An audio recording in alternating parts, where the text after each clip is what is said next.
SBI account ఉన్న పెన్షనర్స్కి ఉద్యోగులకి ముఖ్య ప్రకటన మనకి ఇప్పుడే రావడం జరిగింది. ముఖ్యంగా రేపటి నుంచి ఇవన్నీ అమలు కానున్నాయి.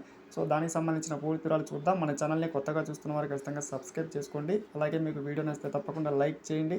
లైక్ చేయడం వల్ల ఇటువంటి ఇంపార్టెంట్ న్యూస్ మన ప్రభుత్వ ఉద్యోగులకి, పెన్షనర్స్కి అందరికీ చేరుకుంటుంది. ముఖ్యంగా పెన్షనర్స్కి ఇది ఒక అదిరిపోయే శుభవార్త. ఎందుకంటే కార్యాలయాల చుట్టూ తిరుగుతున్న పెన్షనర్స్కి ఇక నుంచి ఇబ్బందులు లేకుండా కొత్త విధానాన్ని తీసుకొస్తున్నట్లుగా మంత్రి అధికారిక ప్రకటన చేయడమే జరిగింది. ఇక్కడ చూస్తున్నాం బిల్లుల చెల్లింపులు అని చెప్పి.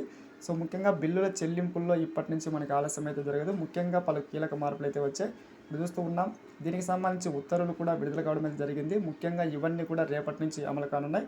కార్యాలయాల చుట్టూ మనకి తిరగాల్సిన పని లేకుండా, ముఖ్యంగా రిటైర్డ్ ఉద్యోగులకి ఎటువంటి ఇబ్బంది లేకుండా ఈ నిర్ణయం తీసుకున్నామంటూ మనకి మంత్రి చెప్పడమే జరిగింది. ఫ్రెండ్స్ ఇప్పుడు చూస్తూ ఉన్నాం.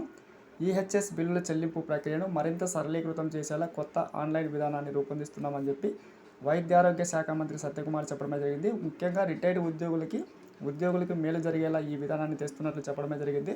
ఇక్కడ చూస్తూ ఉన్నాం. ఉద్యోగుల ఆరోగ్య చికిత్స బిల్లులు నేరుగా ఎన్టీఆర్ వైద్య సేవ ట్రస్ట్ కార్యాలయానికి వెళ్తాయి. ఫ్రెండ్స్ ఇక్కడ చూస్తున్నాం. బిల్లుల మంజూరు వివరాలు ఆయా ఉద్యోగుల కార్యాలయ విభాగాధిపతికి అయితే వెళ్తాయి. ముఖ్యంగా ఏప్రిల్ 30 నాటికి అన్నీ పూర్తి చేయాలని చెప్పి లక్ష్యం పెట్టుకున్నామని చెప్పి మంత్రి చెప్పడమే జరిగింది.